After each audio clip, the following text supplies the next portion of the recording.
match de la nuit. Second match de la nuit qui opposait les Kings aux Warriors. De retour dans. Non, bah, c'est plus dans la baie maintenant, si? Non, on peut plus dire la baie, là. Ah Si? si, La baie? c'est toujours Si, la ouais, baie. c'est Toujours dans toujours la la L'autre baie. baie. côté de la baie. Allez, bah, toujours dans la baie. La baie. Toujours dans la baie, avec du coup un score initial de 2-0 pour les Kings. Les Kings qui avaient l'occasion d'assommer totalement les Warriors et de les mettre au plus bas du mur. Mais non, non, non, réaction des Warriors. Warriors qui étaient pourtant sans Draymond Green et sans Gary Payton. Et on l'a beaucoup décrié ici, mais finalement, bah, Steve Kerr a fait un bon choix tactique en décidant de titulariser Jordan Poole en 2, de décaler Klay Thompson en 3 et donc Wiggins en 4 avec toujours Looney à l'intérieur. Looney qui a fait des travaux Un chantier. colossaux. Des travaux colossaux. Ouais, colossaux. Euh, on n'oublie pas que certains pensent que Looney devrait avoir son maillot retiré aux Warriors. Quelle connerie, C'est- putain. Donc voilà, c'est Free Free Malik Monk. Malik Monk. Mais, mais du coup, ouais, franchement, une équipe des Warriors qui a super bien tourné chez elle. On a vu de très bonnes minutes de Moses Moody, de très bonnes minutes de Ouais. Dante DiVincenzo. DiVincenzo. Ouais. C'est vraiment, en fait, c'est des Warriors qu'on attendait depuis le début des playoffs, qui sont pointés chez eux et qui ont dit, OK, maintenant, on arrête de déconner. Mais en fait, Donc, de l'autre côté, attends, de l'autre côté, tu avais les Kings qui n'avaient aucune solution défensive face à ça et qui, du coup, forcément, se donnaient un petit peu plus en défense et perdaient l'énergie pour l'attaque. Une attaque dans laquelle ils ont été, je trouve, moins, moins subtils, peut-être moins clairs dans leur choix, moins en réussite. Et je pense que tout ça, c'est une situation de cause à effet. Mais belle victoire des Warriors, avec notamment 38 points de Curry qui a totalement répondu présent. Et malgré des pourcentages assez douteux, dans l'activité, un bon match de poule qui reste quand même assez important au scoring. Maxime, victoire de Steve Kerr cette nuit ou c'est vraiment une coéquipe Warriors j'ai après, en qui a vrai, tout non, je pense que j'ai pas envie de dire victoire de Steve Kerr non plus parce qu'en soi, le choix, il l'avait déjà fait en saison régulière, donc on peut pas dire que ce soit un ajustement sur le moment. Quand il y avait pas Draymond Green ou quand il y avait pas Kevin Looney, c'est Poole qui rentrait directement dans le 5. Donc moi, j'ai juste envie de dire que on a retrouvé le Golden State Warriors Strength in Number. Quand tu dis, tu vois, je voulais en parler, je voulais mettre l'accent dessus, mais le passage de Moses Moody au premier quart-temps, c'est typiquement le genre de comportement et d'attitude sur le terrain qui a défini la dynastie des Warriors, de dire, bah, tu sais quoi, c'est pas grave, il y a tel joueur d'absent, bah en fait, je vais mettre lui. Et lui, il va L'expérience. performer, parce que dans le moule des Warriors, le jeu reste le même, tout le monde joue avec la même intensité, la même philosophie, et il y a une ligne directrice fiable. Et tu vois, quand on parlait, voilà, il y a Modest Moody, DiVincenzo, on a vu des bonnes minutes aussi de Jonathan Kuminga. Enfin, c'est un tout, c'est vraiment peut-être le retour, et en plus sans Gary Payton 2 ni Draymond Green. La ligne directrice des Warriors hier soir, c'était bah écoutez, on va jouer petit. Mettez-nous Sabonis, mettez-nous Alex Len. Mais si vous nous en mettez 120, on va vous en mettre 140 parce que à attaquer, enfin, aller défendre nos 4 petits, ça va être un enfer. Et ils ont gagné comme ça. Et d'ailleurs, tu en parles, c'est de m'être en parler, et je voulais faire ma transition, donc la transition est toute faite. J'ai trouvé, malgré une ligne de stats honorable de 15-16-4, Sabonis décevant ce soir, notamment dans sa prise d'initiative, où tu le voyais, ne serait-ce que sur contre-attaque ou sur rebond défensif, prendre lui et dribbler, du coup, comme à son habitude, jusqu'au panier, mais tout de suite ralentir ou tourner dos dès qu'il y avait Kevin Looney planté dans la raquette. Et je ne l'ai pas vu assez le jouer. Je pense que euh, ça n'aurait pas été de trop de pouvoir compter sur lui dans ce match-là. Thibaut, toi, est-ce que tu as trouvé Sabonis en deçà de ses performances habituelles ou c'est vraiment le manque de spacing et de finalement de réussite à 3 points et notamment de Malik Monk qui a été préjudiciable aux Kings? Ouais, il me semble que les Kings font un sale pourcentage à 3 points, il me semble. Ouais, Je veux pas dire. 23%, 11 sur 47. Ouais, 11 sur Euh, 47. les Je Warriors, pense surtout, les les, gars. les- Ouais, les vas-y, Warriors, Lorenzo. les Warriors, c'est pas mieux avec 32% et 16 sur 50 au tir, mais au moins, ça n'a pas arrêté de tirer. Moi, je Vas-y, pense vas-y. surtout qu'on a vu. le potentiel des Warriors de cette année en mode c'est les champions en titre, les gars. Ils ont le cœur de champion et ils savent comment ça marche. Et ils ont tenu la meilleure attaque de l'année à 97 points. Et je viens de voir, ils n'ont marqué, j'ai vu les Kings, que 38 points dans la raquette ce match. Alors qu'avant, je crois que c'est 50 et Ah oui, oui. Non, mais 55, je crois. gros taf de Donc, loser. Gros taf de et loser. je pense que on parlait de l'ajout de Jordan Poole dans le 5 dû à la suspension de Draymond Green. Mais je pense surtout que ça a été aussi le fait de décaler Wiggins en 4, qui a vraiment, quelque part, je trouve, hein, sécurisé, ou du moins durci ta raquette. Tu avais Kevin Looney, Andrew Wiggins, et peut-être que c'est l'une des raisons pour laquelle a trouvé Sabonis un peu en dessous de ce match. Bah, Et c'est surtout, le, c'est les Warriors de cette année, quoi. Genre à l'extérieur, ça va le perdre, mais replacement chez de eux, Wiggins en 4, ça te permet aussi ça en fait le phase taf. offensive de pouvoir vraiment faire un espèce de fer à cheval. Et du coup, comme tu as dit, les points dans la raquette, bah, quand tu as des joueurs comme Jordan Poole, Steph Curry, même Andrew Wiggins qui se font un plaisir d'aller driver et d'aller mettre les points tranquilles en lay-up, bah, c'est là où tu te dis, le spacing avec un Kevin Looney qui, bon, il met ses écrans, il passe main à main, il peut aller trouver même certaines fois quand il est planté dans la raquette, chut, le joueur à l'opposé. Ça fait la diff, du coup, ça a créé toute une dynamique d'attaque. Et c'est là ouais, qu'ils ont gagné ce match-là. C'est vraiment spacing, Andrew Wiggins 104. Maintenant, on va voir avec le retour de Draymond Green, du coup. Mais, Bien sûr, mais le taf a été fait parce que ça aurait été bête de se retrouver à 3-0. Parce que mentalement, tu prends un coup sur la tête.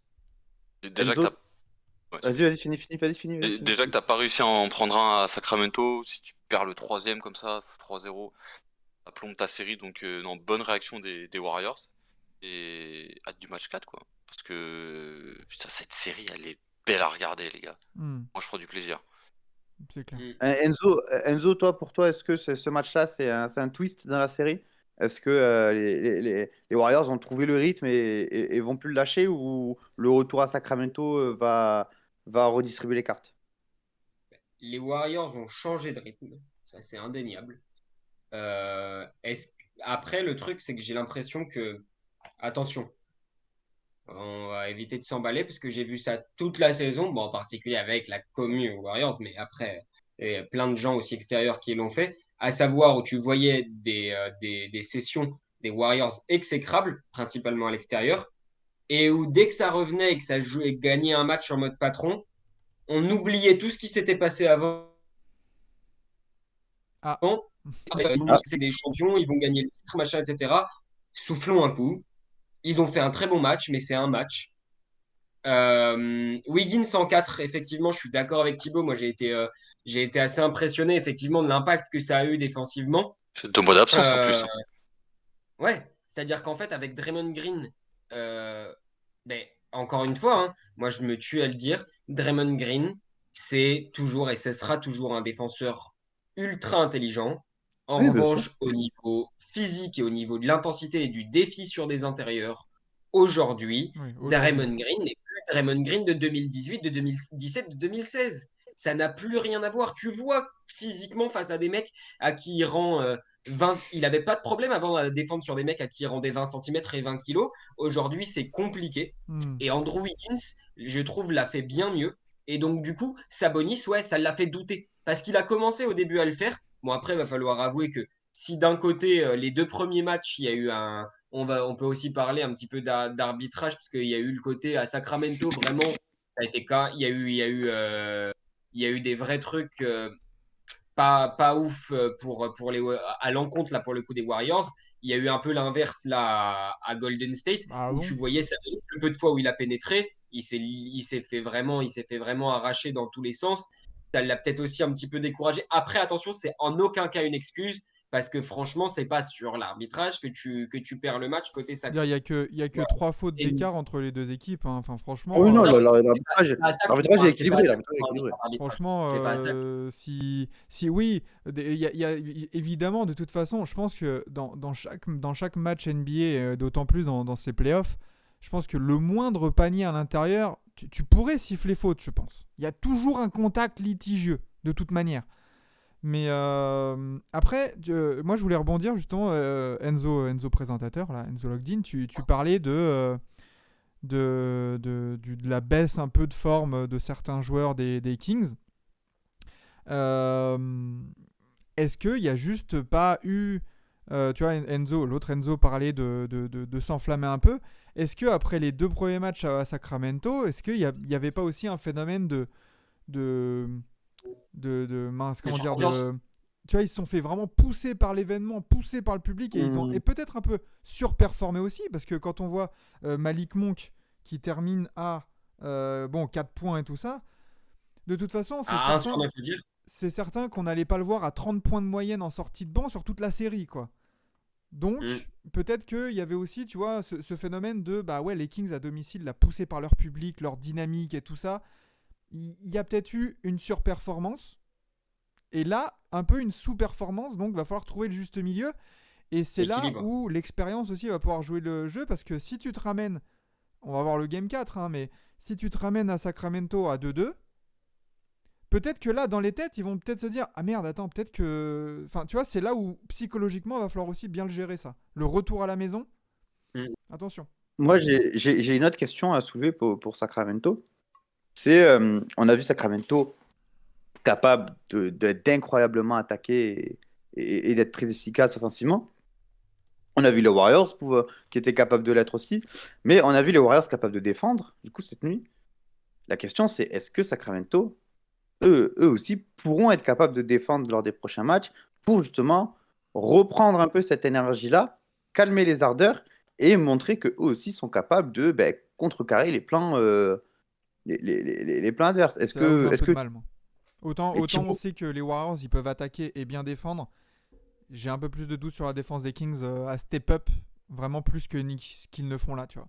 est-ce que moi, la question que je voulais soulever et que je voulais poser à Thibaut en premier, est-ce que il serait pas temps, en tout cas à Golden State, enfin à Golden State, non, Juste à San 2 secondes, Francisco, vas-y, info breaking, la NBA va enquêter sur le geste de Joel Embiid.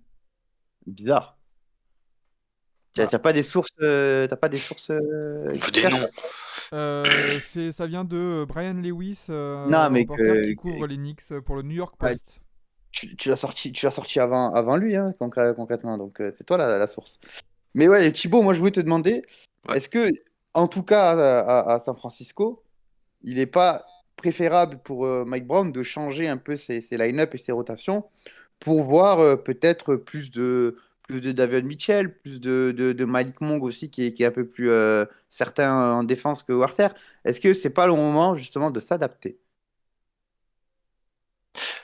Je pense. Après, c'est pas non plus. Faut pas paniquer non plus en fait. Toi, t'as fait le taf à la maison. Tu viens juste de perdre le Game 3 qui était à San Francisco. T'as pas le public que t'as eu les 2 premiers matchs. Et moi, je pense faut insister là-dessus parce que le public à Sacramento était incroyable, les gars.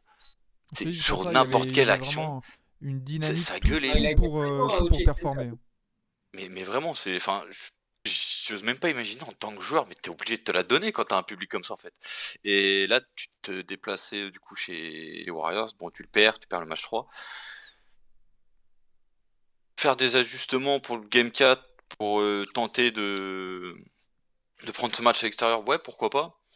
Après, je pense sérieusement que c'est une série qui va Bah, se jouer en fait à domicile où chacun va remporter, si je peux me permettre, chacun va remporter ses matchs à domicile et par contre, arriver le Game 7, j'ai plus, hmm. j'ai plus confiance en un groupe qui a été 4 fois champion qu'un groupe qui Après, certes à domicile mais n'a pas connu les playoffs depuis 7 ans. Enzo, quand tu parles d'ajustement, tu veux faire quoi comme ajustement? Parce que ça veut dire que tu mets qui? Tu t'intègres Davion Mitchell dans le 5?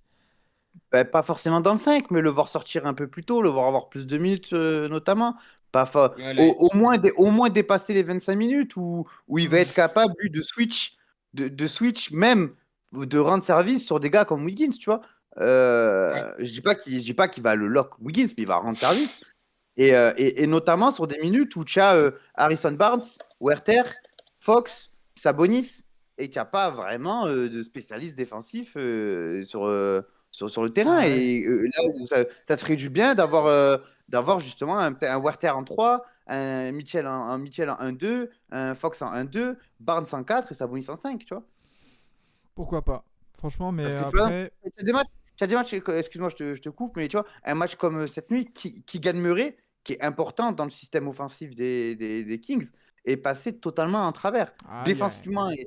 Défensivement, il fait 3 fautes en 6 minutes, et Faut, offensivement, il n'a pas rentré un tir. faut pas Donc, oublier faut pas oublier que c'est un rookie, hein, le gamin aussi, hein. non, évidemment, je ne suis pas en train de lui dire que Ça c'est de sa reste un faute. groupe jeune, hein.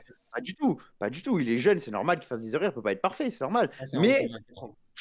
tu dois, au moment où il fait sa deuxième faute, et il met pas un tir, mec, c'est pas grave, assieds-toi, Davion, va te casser le cul. Ouais, Tu non, vois? c'est clair. Les trucs comme ça où tu dois t'adapter et non pas rester focus et borné un peu sur tes plans et le match comme tu l'imaginais, parce que vraisemblablement, le match ne se passe pas comme tu l'as imaginé. Donc, moi, c'est dans ces moments-là où je me dis que Mike Brown aurait pu plus s'adapter, prendre plus de risques et ne pas être borné sur quelque chose qui marche en temps normal, je veux bien, mais qui, pour le coup, actuellement, ne marchait pas. Hmm. Ah, je vois, c'est clair. Enzo? Ouais, ben, pour le coup, il y a eu il y a eu plusieurs choses. Il y a eu aussi le côté Fox. Fox, au final, quand on regarde la ligne de stats, on se dit, putain, il a fait son match, voilà, 26-9-9, Il a beaucoup forcé. Il a beaucoup nickel. forcé. Mais déjà, il a beaucoup forcé et il fait aussi beaucoup ses stats à la fin quand il n'y a plus de match, hein, quasiment.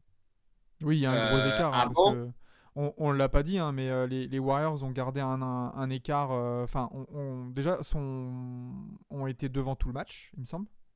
Oui. Il y a eu un rapide écart de 10-15 points qui s'est mis en place et ils l'ont pas lâché. Je crois que c'est même allé jusqu'à 20 ou 21. Ben, 23. ouais, à la fin, 23, ça, ouais. 23. Mais, 23. mais voilà, ouais, Du quatrième. c'est ça aussi. Il termine à plus 17. L'écart était là sur tout le match, quoi. Sachant Euh, que, du coup, sur 48 minutes, les Warriors ont mené 46 minutes et 17 secondes, pendant que les Kings ont mené absolument aucune seconde. Ouais, il y a eu des C'est c'est égalités. vraiment, c'est vraiment un match à sens unique dans les deux côtés du terrain.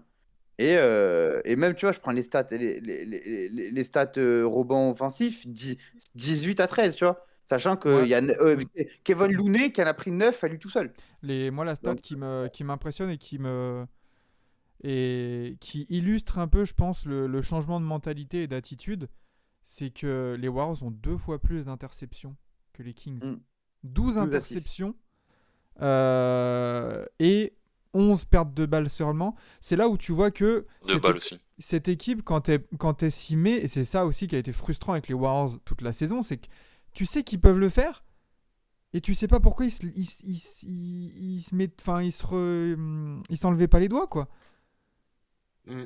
Tu peux les voir faire des grosses séquences défensives avec de l'intensité, des bons bras, là, des bonnes mains qui se baladent un peu partout, et pour aller chercher des points en transition, des points faciles pour augmenter le momentum. Et là, ça s'est illustré. De toute façon, là, les Même dans Warriors, ils ont l'intensité. trouvé. Ce Game 3, c'est. Tu vois, s'ils font de la vidéo là aujourd'hui ou demain, Steve Kerr, il doit dire voilà ce que vous avez fait là. Si on le refait 3 fois, on passe. Moi, Même au j'ai rebond. envie que. Vas-y, Au vas-y. rebond, du coup, on a parlé de Kevin Looney, mais le gars, du coup, a mis un défi physique justement aussi au rebond à Sabonis, parce qu'on a parlé des points, de la pénétration, etc. Mais il y a eu aussi au rebond. Le premier quart-temps, les deux sont énormes. Je crois que Sabonis, il prend genre 11 de ses 16 rebonds dans le premier quart. Il est Il est. Allô? et il leur des deux, il tabasse pendant le premier quart. Et après, t'en as un qui est KO technique et l'autre qui continue à rafler tout ce qu'il peut. Là-dessus, Kevin Looney, il l'a eu sur l'endurance, j'ai eu l'impression. T'avais l'impression de voir un Sabonis fatigué qui se prenait beaucoup de coups et qui derrière donc du coup n'arrivait plus à les rendre.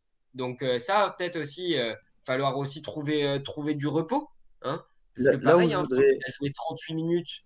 On est en playoff, c'est normal. Mais il y a un moment, faut réussir à trouver du repos, notamment entre les matchs. Ouais. Va falloir retrouver des solutions, falloir retrouver aussi ton adresse habituelle. Non, il y a des défis parce il y a toujours des faiblesses qu'on voit côté Warriors. Si tu arrives à les exploiter, tu peux quand même les faire chier plus que ce que tu as fait là sur ce Game 3. là où je voudrais diriger un dernier débat autour de ce match, un dernier sujet de discussion, c'est autour de Kevin Looney, qui certes sort un 4-20 déjà, un 4-20 4,29. et 9 4-20, passes. 4-20 4-20 le 20 avril. Si ça, c'est pas beau, ça. C'est tout Alors, calculé. Est-ce qu'on peut dire qu'il était high déjà? Il Est-ce était qu'on un peut peu dire high. est-ce que c'est un carry high du coup? On peut dire que c'est un carry high Oh, parce que bravo. 420. Mais là où une stat qui m'impressionne d'autant plus, c'est le gars 9 assists, 2 pertes de balles. Là où on l'a beaucoup vu, c'est on sait que les Warriors jouent beaucoup en hand-off, c'est-à-dire en main à main, pour ceux qui ne sont pas anglicistes.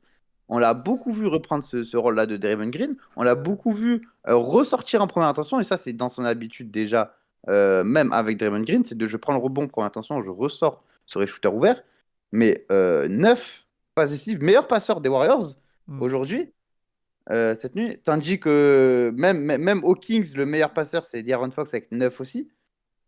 Donc, moi c'est vraiment une attente que j'avais pas autour de lui, une belle surprise qui me fait dire que ça peut peut-être aussi redistribuer certaines cartes au moment des rotations sans Draymond Green et de comment on joue. Oui, peut-être. Et, J'ajouterai et dans son. pourtant, Après, Enzo, je te passe juste. vas-y, vas-y, vas-y. J'ajouterai. euh, 17 passes décisives entre Kevin Looney et Dante DiVincenzo. Genre, 17 passes décisives à deux avec ces deux joueurs-là. C'est que Dante DiVincenzo, hier, il lâche un match Draymond Greenesque. Il en 6 points, 7 rebonds, 8 passes, 4 interceptions. C'est un délire. Et il passe comme ça, quoi. Les petits éléments du jeu qui font la différence. Thibaut, vas-y, tu veux dire quelque chose? comme on l'a souligné, Kevin Looney, incroyable au rebond. Mais c'est surtout, j'ai vu, pour la première fois de la série, les Warriors ont remporté du coup le duel au rebond. Et ça leur a apporté 2 fois plus de points inscrits en seconde chance que les Warriors. Je pense qu'il a été Oui, un que les bon Kings. outil. Que les Kings, donc 24 points inscrits en seconde chance face à 12 pour les Kings. Et moins de pertes de balles surtout aussi. Juste un jeu avec moins de déchets, plus appliqué. Et d'où l'important, quoi. Tu prends un rebond, ça t'offre une deuxième chance, et on sait qu'en playoff, bah, ça pardonne. Mm. Et Surtout 4 fois champion. il y a Lolo qui nous dit Looney ne fera pas le même match qu'avec Draymond Green. C'est là où Enzo, je suis d'accord avec toi quand tu disais que ça peut redistribuer des cartes dans les rotations. Parce que pourquoi pas imaginer non plus un Draymond Green qui réintègre le 5 en 5 et Kevin Looney qui, en jouant différemment en sortie de Draymond Green, peut s'amuser et justement prendre un peu plus de place un peu dans cette création quand Draymond Green sort, tu vois.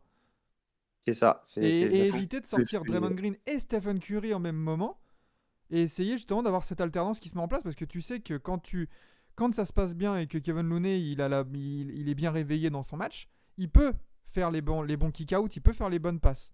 Donc pourquoi pas, ouais.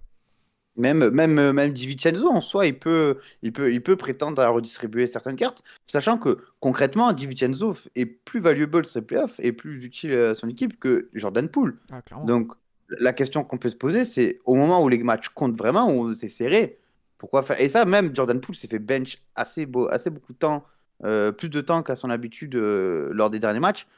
Pourquoi je mettrais Jordan Poole et pas DiVincenzo? Parce que DiVincenzo défend, m'apporte du vrai playmaking comparé à Jordan Poole qui lui crée pour lui-même. Et surtout, est plus régulier au tir. Mm. Bah, DiVincenzo, c'est typiquement la bonne pioche juste à Enzo. Avant que je vois que tu t'essaies de parler depuis tout à l'heure. Mais DiVincenzo, ouais, bon joueur de basket, Rafik à Milwaukee, on a kiffé. Ils ont fait le même pari gagnant qu'avec Otto Porter Junior l'année dernière. Mm. Un mec relancé après une grosse blessure qui t'apporte. Et voilà quoi. Vas-y Enzo, je te laisse le, Vas-y. le champ libre. Ouais, non, pour revenir sur le dossier Looney, deux choses. Déjà, ouais, effectivement, Thibaut, t'as mis le point sur les points en seconde chance. Sur les 20 rebonds, il y en a 9 offensifs quand même. C'est 9 rebonds off sur un match, c'est huge. C'est Euh, Giannis-esque. et ouais, est-ce qu'on peut dire que Kevin Looney a tuned in Looney Tunes? Moi, je propose. Ouh là Euh, là. ouais. Oh, non, non, On non, a non, des, non, on Et, a des, on a des comiques, hein. non, non, et non, ouais. non. Et non, au niveau des assises, du coup, je voulais revenir sur ce que tu as dit, Enzo.